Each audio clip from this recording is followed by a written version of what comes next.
Hello दोस्तों, स्वागत है आपके अपने चैनल ऑनलाइन एजुएरा पर। जैसा कि हम जानते हैं कि भारत का आधा क्षेत्र प्रायद्वीपीय क्षेत्र है। यह है भारत। इसके दो भाग करें तो इसका जो ऊपर वाला भाग है यानी उत्तरी भाग और नीचे वाला जो भाग है दक्षिणी भाग। तो उत्तरी भाग को उत्तरी भारत बोलते हैं और दक्षिणी भाग को दक्षिणी भारत बोलते हैं। पूरा प्रायद्वीपीय क्षेत्र में आता है दक्षिणी भारत। जो दक्षिणी भारत जो नीचे दिख रहा है ये पूरा प्रायद्वीपीय क्षेत्र में आता है। प्रायद्वीप उसको कहते हैं जो तीनों भागों से समुद्र से घिरा हो। प्रायद्वीप उसे कहते हैं जो तीनों भागों से समुद्र से घिरा हो। प्रायद्वीप को इंग्लिश में पेनिनसुला कहते हैं। प्रायद्वीप को इंग्लिश में क्या बोलते हैं? पेनिनसुला बोलते हैं। जैसे इस मैप में भारत का दक्षिणी क्षेत्र यानी कहे तो प्रायद्वीपीय क्षेत्र तीनों तरफ से समुद्र से घिरा हुआ है। नीचे दक्षिणी हिंद महासागर जो नीचे भारत के जो निचले क्षेत्र में है तो वहाँ पे हिंद महासागर है। पश्चिम में अरब सागर है और पूर्व में बंगाल की खाड़ी है। यानी तीनों तरफ क्या है? समुद्र है। कोस्ट किसे कहते हैं? तो कोस्टल एरिया का मतलब होता है सीमा। जो अरब सागर की तरफ यानी अरब सागर की तरफ भारत का पश्चिम किनारा वाला क्षेत्र को मालाबार तट यानी मालाबार कोस्टल एरिया बोलते हैं। भारत का जो पश्चिमी किनारा वाला क्षेत्र को मालाबार तट यानी मालाबार कोस्टल एरिया यहाँ से यहाँ तक हो गया। फिर कोंकण तट यहाँ से यहाँ तक, कठियावाड़ तट यहाँ से यहाँ तक, कच्छ का तट यहाँ से यहाँ तक।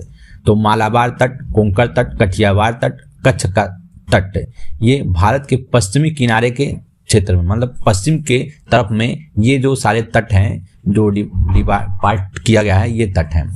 भारत का दक्षिण में केप ऑफ कोमोरियन तट है। जो नीचे जो हुआ है भारत का दक्षिण में केप ऑफ कोमोरियन तट है।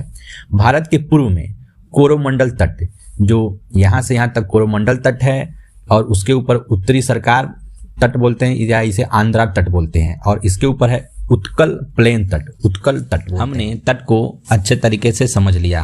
भारत के ये भी जो तट हैं इसको समझने का यही कारण है कि यूरोपियन जो ट्रेडर्स आते हैं भारत में तो वो कहाँ कहाँ कैसे उतरते हैं। तो ज़्यादातर एग्जामों में तट का नाम दे देता है और तट का नाम हमें पता नहीं रहने से ये क्वेश्चन हमसे हल नहीं हो पाता है। तो इसके लिए हम सबसे पहले भारत का जो भूगोल में तटीय जो बताया जाता है उसको हमने बताया कि कोस्टल ये मालाबार तट कौन सा है, कोंकण तट कौन सा है, कठियावाड़ तट कौन सा है, उत्कल तट कौन सा है। ये हमने पहले बताया कि आपको एकदम अच्छा से समझ में आए। उसके बाद जो भी ट्रेड होता है इन्हीं तट से ज़्यादा होता है क्योंकि उस समय समुद्र के माध्यम से ही ट्रेड्स होते थे और जो शिप्स जो जहाज जो पानी वाले आते थे वो इन्हीं भारत के जो तटीय क्षेत्र है वहाँ पे आते थे, वहीं से ट्रेड होता था। तो इसको जानना बेहद ही जरूरी था।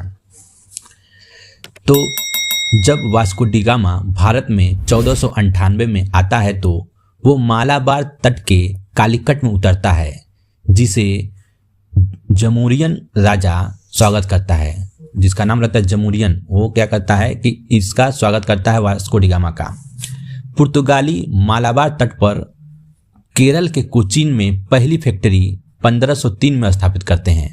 पुर्तगाली मालाबार तट पर केरल के कोचीन में पहली फैक्ट्री 1503 में स्थापित करते हैं।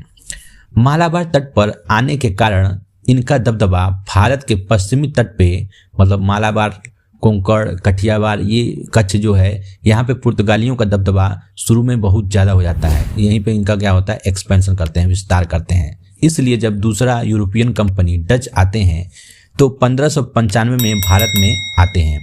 वो अपनी पहली फैक्ट्री प्रायद्वीपीय क्षेत्र के पूर्वी तट पर लगाते हैं। वो अपना पहली फैक्ट्री कहाँ लगाते हैं? ये पश्चिमी क्षेत्र मालाबार तट में नहीं, क्योंकि मालाबार में पहले से ही क्या होता है?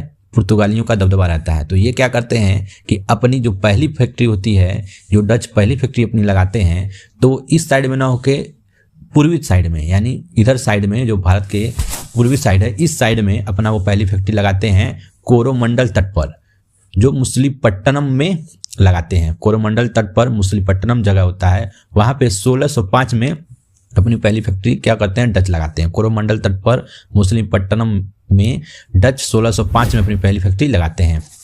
भारत में आने वाली तीसरी यूरोपियन कंपनी बहुत ही महत्वपूर्ण जो है, भारत में आने वाली तीसरी यूरोपियन कंपनी 1600 ईस्वी में आते हैं जो कि अंग्रेज होते हैं। तब तक डच और पुर्तगाली आपस में युद्ध करके और पुर्तगालियों के कुछ खराब नीतियों से कमज़ोर होने लगते हैं। पुर्तगाली क्या होते हैं कि आपस में ये डच और पुर्तगाली युद्ध करते हैं और पुर्तगालियों का कुछ खराब नीतियाँ होती हैं, उसके कारण ये क्या होता है कि पुर्तगाली धीरे धीरे कमज़ोर होने लगते हैं।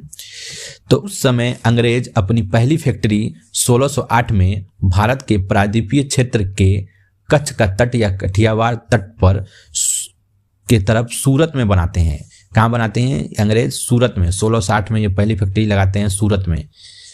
और किस साइड में? ये जिधर ये पुर्तगाली जो साइड है, पुर्तगाली जहाँ पर पहले दबदबा बना रहे थे उस साइड में लगाते हैं, क्योंकि पुर्तगाली धीरे धीरे क्या होते हैं, कमज़ोर होने लगते हैं, उनका शासन कमज़ोर होने लगता है। उसके बाद यूरोपियन कंपनी डेनिश जो डेनमार्क से भारत में 1616 ईस्वी में आते हैं और मालाबार तट पर ट्रावनकोर में 1620 में अपनी पहली फैक्ट्री लगाते हैं। पांचवी यूरोपियन कंपनी फ्रांसीसी 1664 में भारत में आते हैं। पांचवी यूरोपियन कंपनी फ्रांसीसी 1664 में भारत में आते हैं और ये अपनी पहली फैक्ट्री कच्छ के तट, कठियावाड़ का तट के पास जो सूरत है, सूरत में 1668 में लगाते हैं। कहाँ लगाते हैं? सूरत में 1668 में ये फ्रांसीसी कंपनी अपना फैक्ट्री लगाते हैं सूरत में।